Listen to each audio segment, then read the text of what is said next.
या मालिकेच्या आजच्या भागात आपण पाहणार आहोत आदित्य आणि पारू त्या डिरेक्टरला विनंती करतात की या जंगलातून बाहेर पडण्यासाठी आम्हाला मदत करा. तर तो माणूस म्हणत असतो की ठीक आहे, मी तुम्हाला मदत करतो, मात्र त्या बदल्यात तुम्हाला सुद्धा मला मदत करावी लागेल. आणि ते ऐकून आदित्य विचारतो की कशाची मदत, आणि त्यावर तो डिरेक्टर सांगतो की मगाचपासून आम्ही इथे एक सीन शूट करण्याचा प्रयत्न करतोय, मात्र आमच्या आर्टिस्टला तो सीन व्यवस्थितपणे करताच येत नाही आहे. अक्षरशः मला आता वैताग आलाय, त्यामुळे माझी अशी इच्छा आहे की हा सीन तुम्ही शूट करावा. आणि ते ऐकून आदित्य आणि पारूला धक्काच बसतो. ते दोघेजण म्हणत असतात की नाही नाही, हे शक्य नाही. पण तो डिरेक्टर म्हणत असतो की मी तुमची लग्नाची ॲड बघितली आहे, तुमच्या दोघांसाठी अशक्य असं काहीच नाही.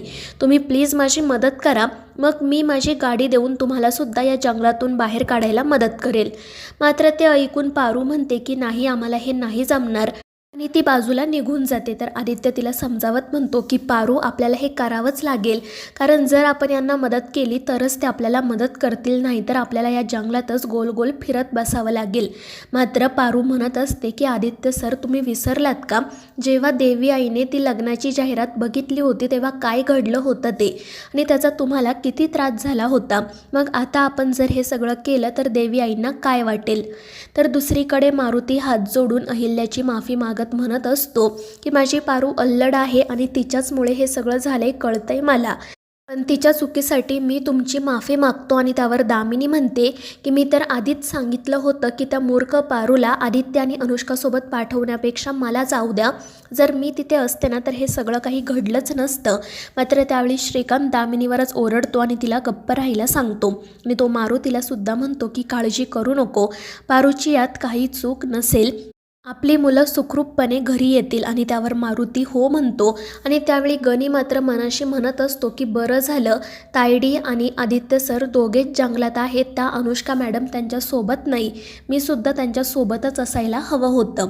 तर दुसरीकडे आदित्य पारूला समजावत असतो की त्यावेळी आपण आईपासून खूप गोष्टी लपवल्या होत्या, पण यावेळी आपण असं नाही करायचं. आपण जंगलातून बाहेर पडल्यावर आपण ही जाहिरात का केली ते आईला सांगू, ती नक्की समजून घेईल. आणि मग त्यामुळे पारूसुद्धा जाहिरात करायला तयार होते. आणि ते दोघेजण डिरेक्टरला सांगतात की आम्ही तयार आहोत, त्यामुळे तो सुद्धा खुश होतो. दुसरीकडे अहिल्या खूप अस्वस्थ असते, तिला सतत अनुष्काचं बोलणं आठवत असतं. तितक्यात श्रीकांत त्या ठिकाणी येतो. तो म्हणत असतो की अहिल्या, तू काळजी करू नको. तर अहिल्या चिडूनच म्हणते की श्रीकांत, मला कळतच नाही की ती पारू अशी का वागते, माझी खात्री आहे की तीच हट्टाने जंगलात गेली असणार आणि तिची जबाबदारी आदित्यवर आहे, म्हणून आदित्यसुद्धा तिच्या पाठोपाठ गेला असणार.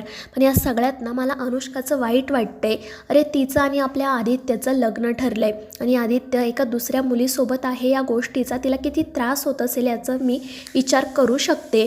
पण या परिस्थितीमध्ये सुद्धा त्या मुलीने तिच्यावरची जबाबदारी झटकली नाही. मला खरंच ना तिचं खूप कौतुक वाटतंय. आपला आदित्य नशीबवान आहे, त्याला अनुष्कासारखी मुलगी मिळाली. आता फक्त त्या दोघांमधलं सगळं काही नीट व्हावं एवढीच माझी इच्छा आहे. आता माझा निर्णय चुकणार नाही, मला खात्री आहे. आणि त्यावर श्रीकांत म्हणतो की अगदी बरोबर बोललीस अहिल्या, तू काळजी करू नको. मात्र तितक्यात अहिल्या त्याला विचारते की श्रीकांत, असं तर नसेल ना रे की त्या पारूला आपला आदित्य आवडतो. आणि अहिल्याच्या या प्रश्नावर श्रीकांतकडे काहीच उत्तर नसतं. दुसरीकडे तो डिरेक्टर आदित्य आणि पारूला शूटिंगच्या ठिकाणी घेऊन जातो. तो त्या दोघांना सांगत असतो की पहिला सीन आदित्य सर तुमचा लागेल आणि मग पारू मॅडम यांचा. ते ऐकून आदित्य म्हणतो, म्हणजे मलासुद्धा ॲक्टिंग करायची आहे का. आणि त्यावर तो डिरेक्टर म्हणतो की हो सर. तर पारू हसतच म्हणते की आदित्य सर, तुम्ही तर मला मगाशी खूप समजावत होता ना, आता तुम्हीसुद्धा ॲक्टिंग करा. आणि मग आदित्य नाईलाजाने तयार होतो. दुसरीकडे अहिल्याने गुरुजींना घरी बोलावून घेतलेलं असतं. ती म्हणत असते की गुरुजी, त्या दिवशी तुम्ही जे काही सांगितलं त्यानंतर मी आणि श्रीकांत दोघेही खूप अस्वस्थ आहोत. तर गुरुजी म्हणत असतात की अहिल्यादेवी, मला माहिती आहे की तुम्हाला टेन्शन येणं साहजिक आहे, मात्र मी जे काही सांगितलं ते माझ्या मनाचं नव्हतं. मला जे दिसलं तेच मी तुम्हाला सांगितलं. त्या मुलीचं आणि आदित्यचं लग्न होऊ शकत नाही. आदित्यची होणारी बायको एका गरीब घरातील असेल आणि हेच सत्य आहे. पण त्यावेळी अहिल्या म्हणते की असं कसं, अनुष्का तर त्याला पसंत आहे. आणि ती खरंच सर्व गुण संपन्न मुलगी आहे. ती आमच्या घराला आणि बिझनेसला व्यवस्थितपणे सांभाळू शकेल. त्यामुळे तीच या घरची सून होणार. तुम्ही फक्त त्या दोघांच्या लग्नाचा मुहूर्त काढा. आणि त्यावर गुरुजी म्हणतात की ठीक आहे, जर तुमची इच्छा असेल तर मी नक्की मुहूर्त काढतो. आणि मग ते अहिल्याला सांगतात की पुढच्या महिन्यात 2-3 तारखा आहेत. आणि ते ऐकून अहिल्या श्रीकांत खुश होतात. दामिनी मात्र म्हणत असते की गुरुजी सांगतायत त्याप्रमाणे ती गरीब घरातील मुलगी पारू तर नसेल. तर दुसरीकडे आदित्य तयार होऊन बाहेर येतो. तो डिरेक्टर त्याला सीन समजावून सांगतो. तर पारू हसतच हे सगळं बघत असते. त्यानंतर मग त्या सीनला सुरुवात होते. मात्र ती जी ॲक्ट्रेस काम करत असते ती आदित्यकडे बघून फक्त हसत राहते. त्यामुळे डिरेक्टर तिच्यावर ओरडतो. तर ती म्हणत असते की आदित्य सरांकडे बघून मला रागवता येतच नाही आहे. त्यामुळे सगळेच जण तिच्यावर हसू लागतात. आणि मग डिरेक्टरचं लक्ष पारूकडे जातं आणि तो पारूलाच त्या ॲक्ट्रेसचं काम करायला सांगतो. तर दुसरीकडे गुरुजींच्या बोलण्यामुळे अहिल्या खूप अस्वस्थ होते. आणि ती या सगळ्या गोष्टींचा विचार करत असतानाच दामिनी त्या ठिकाणी येते. ती म्हणत असते की वहिनी, गुरुजी जे काही बोलले ना त्यामुळे मलासुद्धा आपल्या आदित्यची काळजी वाटत आहे. त्याचं सगळं चांगलं व्हावं अशी माझीसुद्धा इच्छा आहे. पण मला कळतच नाही आहे गुरुजी जे काही बोलले त्याचा अर्थ नक्की काय आहे ते.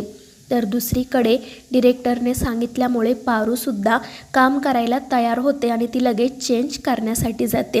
तर इकडे दामिनी अहिल्याला म्हणत असते की असं तर नसेल ना, गुरुजींनी सांगितलेली ती गरीब घरातील आईविना वाढलेली मुलगी पारू तर नसेल ना.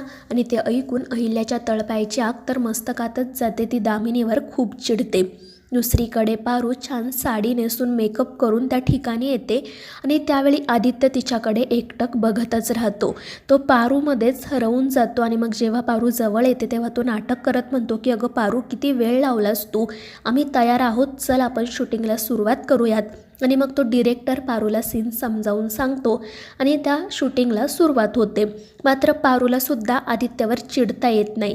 त्यामुळे तो डिरेक्टर म्हणतो की पारू मॅडम, तुम्ही असं समजा की हा तुमचा नवरा आहे आणि तो तुम्हाला सोडून एका दुसऱ्या मुलीच्या मागे लागलाय आणि त्यामुळे तुमची खूप चिडचिड होते. आणि ते ऐकून पारूला तर सतत अनुष्काचा चेहरा समोर येतो. तर तो डिरेक्टर तिला म्हणत असतो की आता तुम्हाला ॲक्टिंग करणं जमेल ना. आणि त्यावर पारू हो म्हणते आणि मग पुन्हा शूटिंगला सुरुवात होते. दुसरीकडे दामिनीचं बोलणं ऐकून अहिल्या चिडलेली असते आणि ती रागातच दामिनीजवळ येते. तर दामिनी लगेच गालावर हात ठेवून उभी राहते. तर अहिल्या तिला म्हणते की दामिनी, देवाने तोंड दिले म्हणून वाटेल ते बोलू नको. इथे माझ्या मुलाच्या किर्लोस्कर ग्रुप ऑफ कंपनीच्या CEO च्या लग्नाचा विषय सुरू आहे. इथे पारूचं नाव सुचवण्याची तुझी हिंमत तरी कशी झाली.